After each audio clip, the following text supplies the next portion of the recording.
My father says that like if you put your shoes on the table, he goes, oh, take them off the table, and he doesn't believe in the good luck and bad stuff, but like I don't know why, but that's the only one he believes in, and it's really,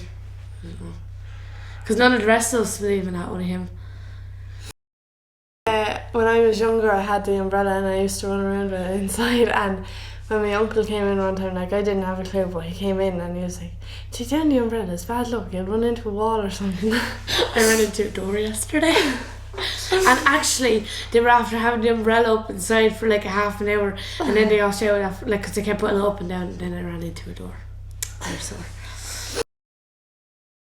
Like gingers are really bad luck. Just keep your distance there. No, you're not even that ginger, like. We were doing the Leinster finals, and one of the girls had her shorts on backwards, and then she put them back right, and one of the other girls goes to her, if we lose this match now it's over that, and then they lost the match. You know, the way the horseshoe, it's like that, or it can be like that. Well, like if you have it like up that way on a, like say a wall or something, it's good luck, but if you have it like facing like down the way with the two bits like down, it's bad luck.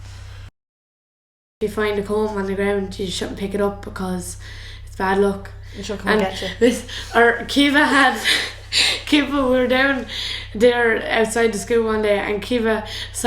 I saw a black comb on the ground, and Kieva went to pick it up, and I was like, no, don't pick it up, and then she picked it up, and Miss Wall was like, oh, just throw it in the bin, it'd be grand.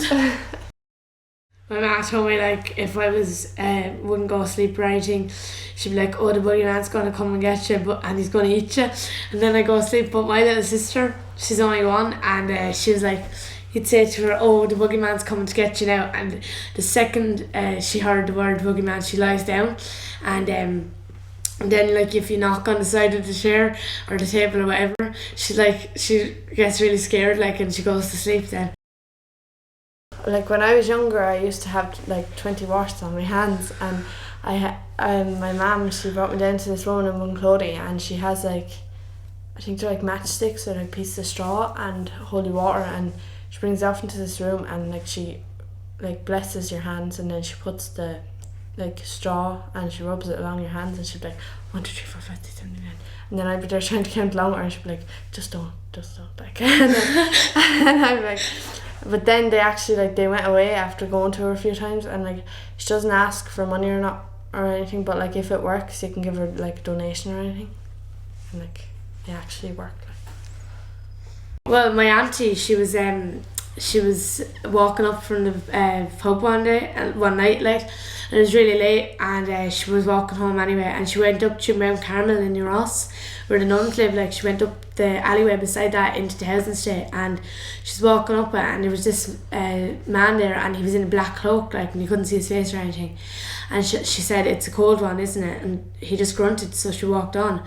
And then she heard scraping behind her like a knife on the wall. So she walked faster, and she heard the scraping getting faster, so she turned around, and he was after getting closer to her. So she walked really fast then, and she turned around again, and he was still closer to her.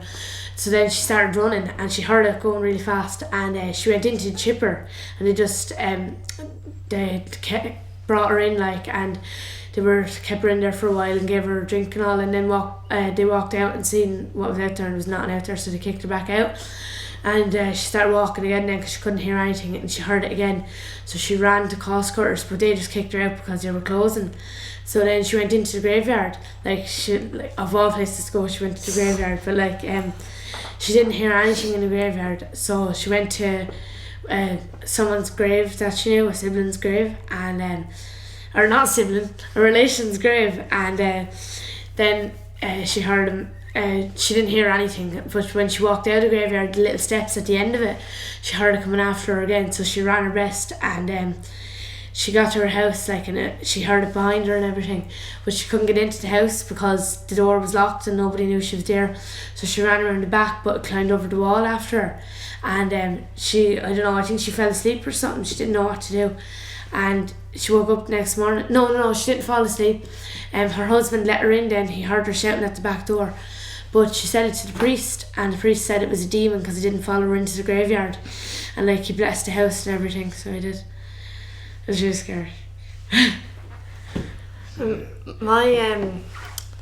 My cousins, they live in England, like, and there was this time, and they were driving along, and like, this is true, like, and they were driving along, and he heard, I don't know, it was like, there's this road, and like, you're not supposed to drive on it at like 12 o'clock, and he was coming up, and he was after picking up someone from the pub or something, or dropping them off, or something like that, or dropping someone home or something, and he was driving along, and he came up this road, and it was just going 12, and then when he looked in the mirror, he looked in that, and there was like, in the back seat there was like a woman dressed up as a bride, and she had like all mascara on down her eyes and all, and then he kept driving then, and then when he came to the end of the road, he looked again, and she was there, but then when it went past like 12 o'clock, he drove off then, and then when he looked back, she wasn't there, and she was just, and he said it was like, he just like kept driving, and then she just went there.